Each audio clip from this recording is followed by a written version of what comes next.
दरवर्षी पावसाळा आला की त्या पावसाळ्यामध्ये तुमच्या सगळ्या रस्त्यांना, मग ते शहरातले असतील, गावाकडचे असतील, हायवे असतील, कुठले राज्याचे रस्ते असतील, नॅशनल लेवलचे रस्ते, सगळ्यांना खड्डे पडतात। खड्डे म्हणजे गुडघाभर खड्डे। याचं काम करणारे सगळे अधिकारी, सगळे कॉन्ट्रॅक्टर काय करतात? पैसे खातात हे सगळे भडवे, आणि यांना पैसा खाण्याला मदत करणारे तिथले स्थानिक आमदार, नगरसेवक, तिथले कोण जे कोणी असतील, मंत्र्यांपासून सगळी लोक फक्त रस्त्यांमध्ये पैसे खाण्याच्या मागे लागले। चला, एक जर तुमचा बनलेला रस्ता जर 5 वर्ष देखील काढू शकत नसेल तर एवढा पैसा खर्च करताय कुठं? टोल घेताय, तुमचे ते आरटीओ बिरटीओ पैसा सगळं खेचताय, ते काय तुमचे सीट बेल्ट नाही घातला, हे नाही घातलं, ते नाही घातलं, इतका कमवणारा येणारा पैसा राज्याच्या तिजोरीत हा सगळा या मंत्र्यांच्या, आमदारांच्या, स्थानिक तिथल्या नगरसेवक बिगरसेवक त्यांच्या खिशात, अधिकाऱ्यांच्या खिशात, सगळा नुसता भोंगळ कारभार, सगळा भोंगर। गुडघ्यावर खड्डे आहेत रस्त्याला। आज नाही रस्ता बनवला की या पावसात उखडला। कसा उखडतो? कामाची क्वालिटी नाही, पैसे खाल्ले जातात। जिथं 5 गोणी सिमेंट टाकायचं नाही, एका गोणीत भडवे कालवतात आणि रस्त्यावर टाकतात। या असले घाणेरड्या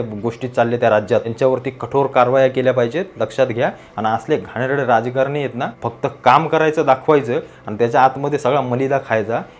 यांना देखील जरा जनतेने हेरलं पाहिजे, एवढं मात्र नक्की, कारण या रस्त्यांमध्ये, खड्ड्यांमध्ये आपला जीव जातोय।